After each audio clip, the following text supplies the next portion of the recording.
दोस्तों, ज़िंदगी हादसों का एक सफ़र है और इस सफ़र के हर मुसाफिर की अपनी एक कहानी है। आज हमारे स्टूडियो में बतौर मेहमान श्री जगमोहन छाबड़ा जी मौजूद हैं। पेशे से चार्टर्ड अकाउंटेंट हैं।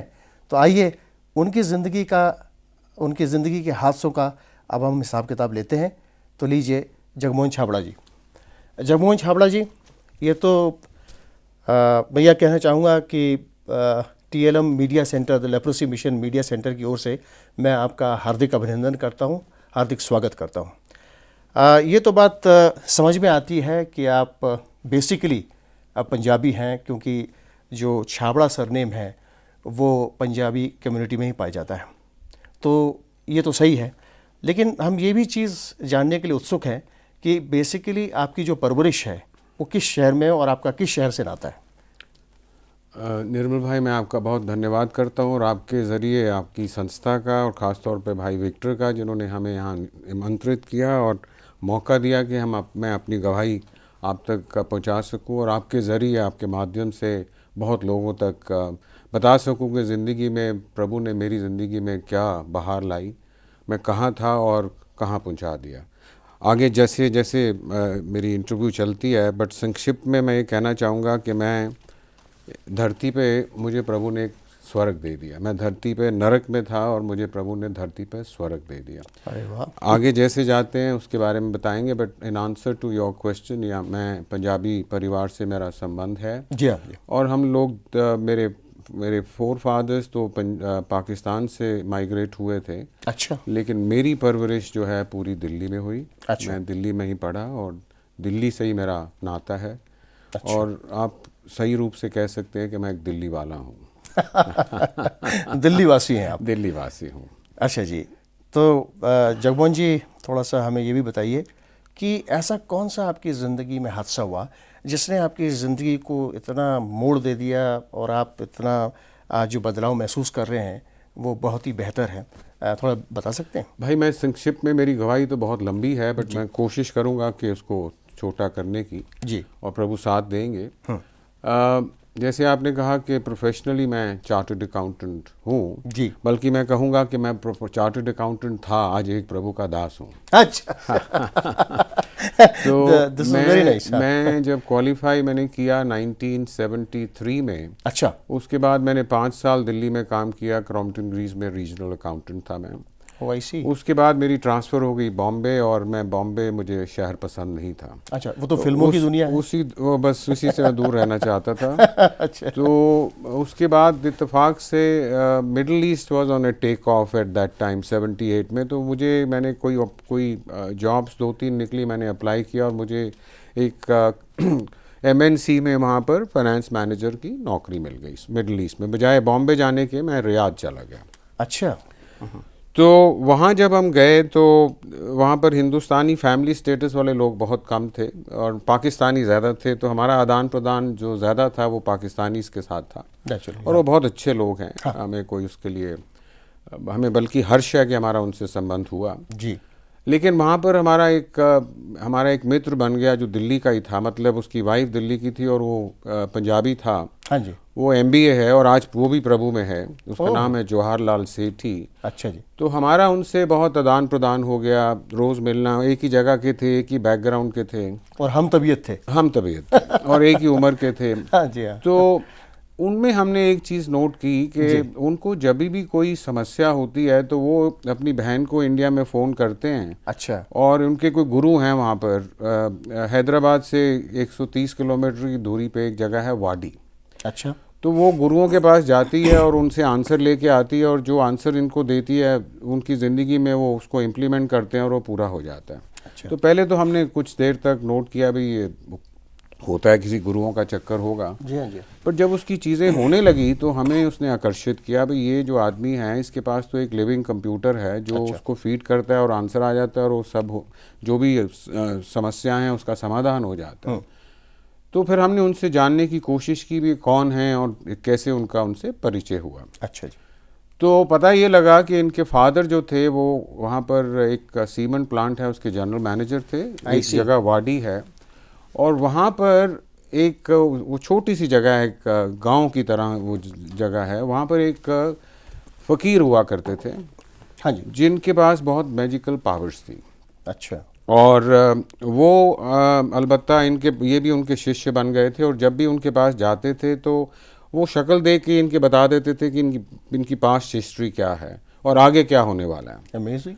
तो ये फैमिली जो है उनके ऊपर पूरी लट्टू हो गई, मतलब इन्होंने उनको एक लिविंग गॉड की तरह समझा। तो लाजमी है। और जैसे किसी के साथ घटनाएं ऐसी होती हैं तो नेचुरली हर एक आदमी प्रभावित हो जाता है। बिल्कुल बिल्कुल। तो हम भी साहब प्रभावित हो गए जब इनके साथ ऐसे करिश्मे होने लगे। हाँ जी। तो हमने कहा जी हम भी उन ऐसे गुरु को मिलना चाहेंगे, और हमारे लिए भी उन्होंने अपॉइंटमेंट ली। हम रियाद से स्पेशली फ्लाई करके गए। अच्छा। उनसे हमारा भी आदान प्रदान हुआ। और उन्होंने हमें देख के भी हमारी पुरानी हिस्ट्री, जिसको बोलते हैं भाई, सारा खोल दिया, पोल खोल दी। मेरे ख्याल से वो चार्टर्ड अकाउंटेंट तो आप थे, उन्होंने आपका हिसाब मेरे से बहुत ऊंचे थे साहब, बहुत ऊंचे थे। अच्छा।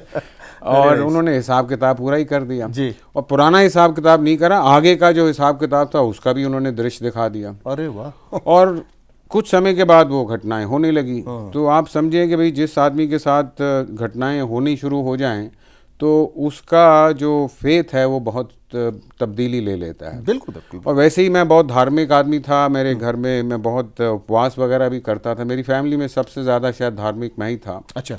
और मेरी वाइफ सिख परिवार से ताल्लुक़ रखती हैं। वो अपने पूजाएं पाठ करती थी, सुखमनी साहब, अल्लट पलट। तो मैं अपनी अल्लट पलट करता था, तो पर हमें शांति नहीं थी। अच्छा। तो जब हम इनके कांटेक्ट में आए तो हमने कहा भाई ये तो एक लिविंग गॉड है। हमने भी उनसे क्वेश्चंस पूछने शुरू किए, आगे क्या होने वाला है, समस्याएं क्या हैं। तो इन्होंने जवाब देना शुरू किया और जो ये कहते थे वो हो जाता था। तो साहब हमारा इनके ऊपर इतना ज़बरदस्त फेथ हो गया कि हमने अपनी गुरु देवताओं को बात पीछे छोड़ दिया और हमने इनकी एक तरह से पूजा शुरू कर दी। नेचुरली एक आस्था सी। क्योंकि आदमी जब नेचुरली अगर किसी पहाड़ को खोदते हैं, उसमें कोई चीज़ निकलती है तो आप उस पहाड़ को महत्व देते हैं। बिल्कुल। तो हमारे साथ भी वही हुआ कि हमें उस पहाड़ को खोदा और हमें खान मिली और हमने उसकी इम्पोर्टेंस को जाना। तो हमने साहब इतनी इनके ऊपर हम लट्टू हो गए कि हमने इनकी एक फ़ोटो भी अपनी जेब में रखता। आज मैं एक बाइबल के छोटे न्यू टेस्टामेंट को रखता हूँ, बट उस ज़माने में मैं उनकी फ़ोटो भी अपनी जेब में रखता था। हमारे घर में भी हमने उनकी बहुत बड़ी एक फ़ोटो बना के उस पर अगरबत्ती वगैरह जलाते थे। खैर हमारा इनसे ताल्लुकात कोई 7 साल रहा। अच्छा। 1982 से लेके 1988 तक इनसे साथ हमारा ताल्लुकात रहा। अच्छा। और हमारी लाइफ में इनका एक बहुत बड़ा महत्व हो गया। अच्छा। कोई चीज़ मेजर डिसीजन हम इनसे पूछे बगैर नहीं लेते। अब मैं बहुत सारी चीज़ें तो नहीं बताना चाहूँगा, इसका समय नहीं है। लेकिन एक इंसिडेंट जो इससे रिलेटेड है उसके बारे में मैं ज़रूर बताना चाहूँगा कि मेरे बड़े भाई, जो मेरे बड़े भाई हैं, वो भी चार्टर्ड अकाउंटेंट हैं। Very good. और वो डायरेक्टर फाइनेंस थे। कंपनी है इंडिया में, भारत पेट्रोलियम, पेट्रोल कंपनी। मैं तो ये कहूँगा साहब कि आपकी जो फैमिली है, it's a family of intellectuals. Chartered accountant बनना इतना आसान नहीं है भाई। वो तो इस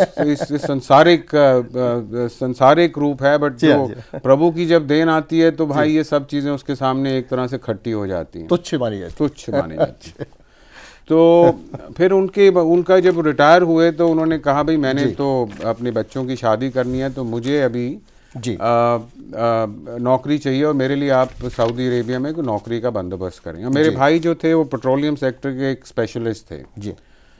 तो मेरा वहाँ संबंध, क्योंकि मैं जब ज्वाइन किया था तो मैं 3rd एम्प्लॉय था, और जब तक वो कंपनी मेरी बहुत बढ़ गई थी और साथ ही साथ मैं कंपनी के ग्रो करा। तो मेरी काफ़ी वहाँ जान पहचान हो गई और मेरा जो ताल्लुक़ था वहाँ के लोकल प्रिंसेस से भी काफ़ी था। मेरा चेयरमैन भी एक बड़ा नोन आदमी था वहाँ का।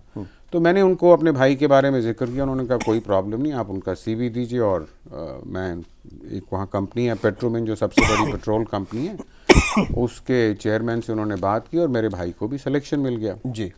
लेकिन समस्या तब आई कि जब उनके पर्सनल डिपार्टमेंट में उनके पेपर्स गए तो उन्होंने कहा साहब ये तो हिंदू है, हिंदू उसको तो सऊदी अरेबिया में पब्लिक सेक्टर में नौकरी नहीं मिल सकती। तो यहाँ तो आप मुस्लिम बनिए, नहीं तो फिर ये नौकरी नहीं हो सकती। अच्छा।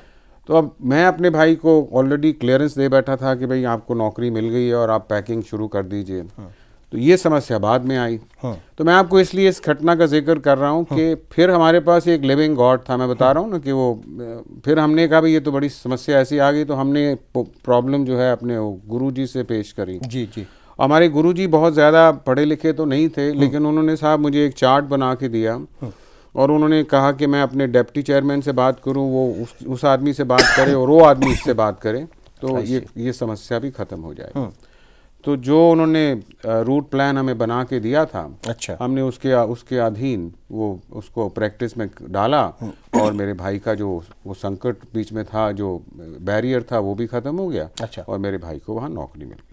तो मैं आपको ये बताने की कोशिश कर रहा हूँ कि उनके माध्यम से कुछ चीज़ें ऐसी हुई जो असंभव थी, वो भी संभव हो गई। तो हमारा फेथ उनके ऊपर इतना स्ट्रांग था कि हम सोचते थे कि भाई ये देवी देवताओं और बाकी चीज़ों तो उनके सामने तुच्छ हैं। हाँ, नेचुरली, क्योंकि हमारे पास तो एक लिविंग गॉड है। सही बात। तो उसके बाद थोड़ा सा मैं आगे ले जाना चाहूँगा। उसके बाद फिर साहब 88 में इनकी डेथ हुई और हमें ऐसे लगा कि हमारी पैर के नीचे से ज़मीन निकल गई, क्योंकि हमारी इनके ऊपर इतनी ज़बरदस्त डिपेंडेंसी थी। उसके बाद मैं कनाडा इमिग्रेट कर गया 89 में। अच्छा, तो 89 में जब मैं कनाडा गया तो साहब मेरी सेहत जो थी ना, जब से मैं इनके संपर्क में आया था, कुछ ना कुछ मुझे कुछ कमी रहती थी। कभी मेरे पेट में शिकायत रहती थी, कभी कोई ऐसी समस्या नहीं थी कि मैं बेड रिडन था, लेकिन मेरी सेहत दिन ब दिन कम होती जा रही थी। I was on the descending scale. लेकिन हमने कभी इस चीज़ के ऊपर, मैंने कहा शायद मेरे ऊपर कंपनी का बहुत बर्डन होता था, मैं फाइनेंस मैनेजर था और लिटरली मेरी रिस्पॉन्सिबिलिटी काफ़ी एक्सटेंसिव थी। जी। तो उस चक्कर में शायद मैं सोता कम था, मैं 6 घंटे सोता था, 17-18 घंटे मेरा काम होता था। तो मैंने सोचा शायद उस वजह से मेरी हेल्थ इरिटेंट है। लेकिन साहब जब हम कनाडा पहुँचे और तो मेरा सिस्टम फेलियर होना शुरू हो गया। मेरा जो हार्ट है वो 150 रिदम पर मिनट बीट करना शुरू हो गया। मतलब मैं उस टाइम शायद 38 साल का होऊंगा। हाँ जी। मेरा heart 150 rhythm per minute beat करता था, मेरे हाथ पैर ठंडे हो जाते थे और मेरा मतलब एक तरह से मल्टीपल सिस्टम फेलियर शुरू हो गया। हाँ जी, काफ़ी डिस्टर्ब होने लगा। बहुत ज़बरदस्त। मैं आपसे उस सिलसिले का जितना आदमी कम सोचे तो अच्छा है। लेकिन फिर वहाँ पर उन्होंने बहुत इन्वेस्टिगेशंस की और अल्टीमेटली डॉक्टर्स बहुत उन्होंने एक्सटेंसिवली टेस्ट किए। अच्छा। और उनका एनालिसिस ये हुआ कि साहब हम जानते हैं कि आपका हार्ट इतनी फास्ट रिदम पे बीट करता है, लेकिन हम आपकी कोई मदद नहीं कर सके क्योंकि हमें पता नहीं लग रहा कि क्या रीज़न है। जब आपका हार्ट इतना तीव्र गति से चलने लगा तो आपको ऐसा नहीं लगा कुछ कॉम्प्लिकेशंस, कुछ ऐसा नहीं? जी हाँ, बिल्कुल साहब, मैं बता रहा हूँ, बिल्कुल। मुझे तो ये होता था कि मुझे पता नहीं कल जीना भी है या शाम को मर जाना है, क्योंकि आप लगाइए डबल रेट पे जब आपका हार्ट चलेगा, बिल्कुल तो आदमी की उसकी साउंड जो होती है वो भी कान में आती है, फटकती है। बिल्कुल। और फिर सांस लेने में भी कुछ दिक्कत होती है, बड़ी रेस्टलेसनेस होती है, पसीना आता है, हाथ पैर ठंडे हो जाते हैं। तो उन्होंने फिर, मैं शुक्र करता हूँ खुदा का कि मैं उस समय कनाडा में था, क्योंकि हिंदुस्तान में तो शायद उन्होंने मेरे ऊपर रिसर्च कर देती, वो दवाइयाँ खिला के ही मुझे बिल्कुल मार देना था। पर उन्होंने मुझे बिल्कुल क्लियरली कहा अच्छा कि साहब आपका केस हमें समझ नहीं आ रहा, क्योंकि हमने जितने टेस्ट किए हैं सब नॉर्मल हैं। उन्होंने होल्टर लगाए दुनिया भर के, लेकिन जब हम आपको ये दवाई देते हैं कि जब आप समझें कि आप बिल्कुल बर्दाश्त नहीं कर सकते तो ये दवाई खा लें, पर इसका आपको ट्रीटमेंट से कोई ताल्लुक नहीं है, इसको हम सिर्फ आपकी हार्ट रेट को रिड्यूस करेगा। मतलब आपका जब बहुत ज़्यादा बढ़ जाए तो ये दवाई का पर्पस ये है कि आपके हार्ट रेट को कम करेगा, बट ये आपको ट्रीट नहीं कर रहा। It will minimize. It is a temporary phenomena that we are giving you as an emergency measure. I see. तो जब उन्होंने ये कहा तो फिर अल्टीमेटली एक तरह से उन्होंने इसका इनडायरेक्ट मतलब ये था भाई हम इसको नहीं कर सकते ठीक। हाँ वो तो मतलब है, इनडायरेक्ट एक